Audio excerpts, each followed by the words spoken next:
Hello and welcome to today's episode of TSARP. I'm your host, Andrew Weir, and today is our 51st episode. Hope you enjoyed our last one, the 50th. That was a lot of fun doing it with Mr. Ferrara. Hopefully, like we said, we can get Dev for the 100th. Today, I got Sam here. No one special. Hi. Hi, you're not special. Remember when you were special? Now you're just Sam. I'm co-host Sam. I'm fine. You're co-host Sam. That's better than special.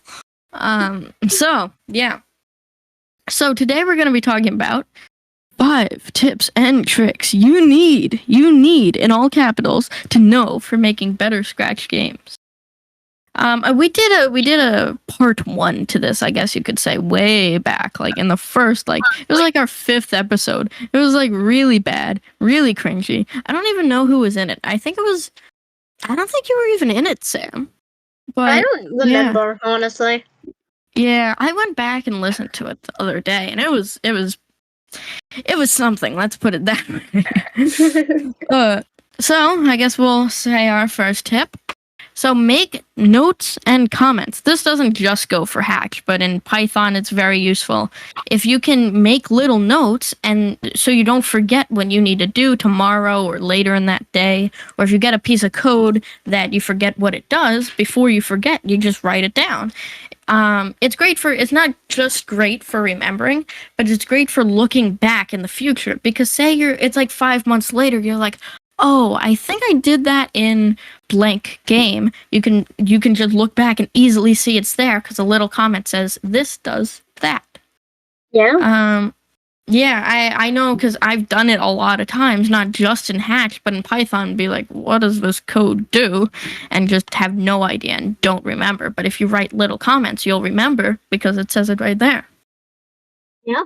So Sam, you want to give us our second tip? Sure. Our second tip is to make custom blocks. Custom blocks makes your code shorter. For example, instead of having to make repeating scripts, like change x by 50, then you do change x by 40, and then you change x by 100, you can have a custom block, and that will shorten it. So you can just copy and paste it and just change the values inside. It's also great for moving your code to another program. So say you have a velocity script for a platformer you made. You can move it to another platformer so you can have a head start, but it's still your code. So you just have to change the values. So, yeah. Yeah, they're great, like Sam, you said, for moving stuff to other programs. Because like I said before, if you have a piece of code you want to move to a new program, you might have just put pieces of it throughout your whole program and don't know exactly what you have to bring over. But if you have it in a very nice custom block that everything is right there and you don't have to go looking for it, it's very easy to reuse. So I guess our third tip of the day is use lists. So lists are great for not using so many variables, because variables will just lag up your program and make it slower. So if you make one list instead of 10 variables, like if my game was a shop game and I wanted to keep how many burgers I had, how many lemonades I made, how many ice cream, I could just have a list, and I know the first index is cheeseburgers, the first one's cupcakes, and the third one's regular cake, and then I can just label that, and I can have one list instead of having 3 variables. Helps a lot with reducing lag. It does.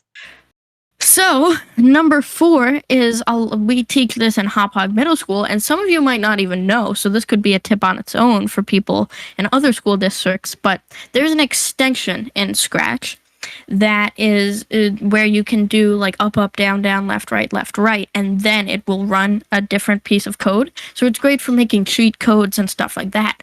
But if you don't want other people to figure out your cheat code, you can make it so when you do up, down, down, left, right, it opens up the ability to then do another code, so it's double security. It's really great because nowadays everyone knows that up, down, down, left, right can do something.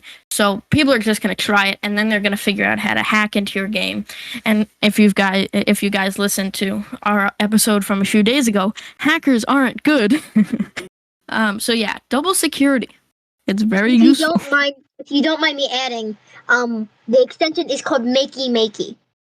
So yeah. Makey. You wouldn't realize that's what it does because it's one of its functions. But yeah, search Yeah. go Makey some cheat codes. So the final tip of the day is to use broadcast to reduce lag. So say you have variables that tell you when something is done. So like if cheese equals finished, then you do something. So instead of using that, which can lag up your program, you can use broadcasts, which would A, speed it up, and B, make your code a lot neater, and easier to read, to you and Yeah. to other people. Yeah, So. broadcasts, like you said, I didn't even think about that, are a lot neater than doing tons of if statements. I hate Yeah. when I see like a lot of if statements because it just looks messy. You know, it looks like the person didn't put a lot of time into it and they just threw if statements all over the place. Yeah. So yeah, I hope these tips help you get better at coding. They're little parcels of info that are just good and useful, and especially if you're a beginner. Because I remember I was starting out and I knew nothing about Hatch. I knew a lot about Python, nothing about Hatch, and I learned really quickly. But there's simple stuff that Sam's like, "You didn't know how to do that?" I was like, "Oh, Yeah. I never really thought about it." Like in the Extensions are beginning. Sorry, go on. extensions are great too because I didn't even realize they were there. So learning about extensions was very useful, even though you don't use them a ton. But stuff like pen and music are all very useful. Adding on to what Andrew said, in the beginning of coding, I was so sifted because I didn't know anything. But I did catch on really quickly. But there's still so many things that I don't know. That some people, it's like, how do you not know that? Yeah, Yeah. I know. Because a lot of people started out especially in middle school, and if you're in elementary school too, people learn stuff on their own, and then they come to middle school, and you're just starting out. Where some people have better, more advantages than you. So yeah, you can just. This is a great podcast for learning extra info. So listen to our podcast, look on Scratch, look at other people's code. It's all very good. So, this is Andrew. We're signing off. I hope you enjoyed today's episode, and we will see you in the next one.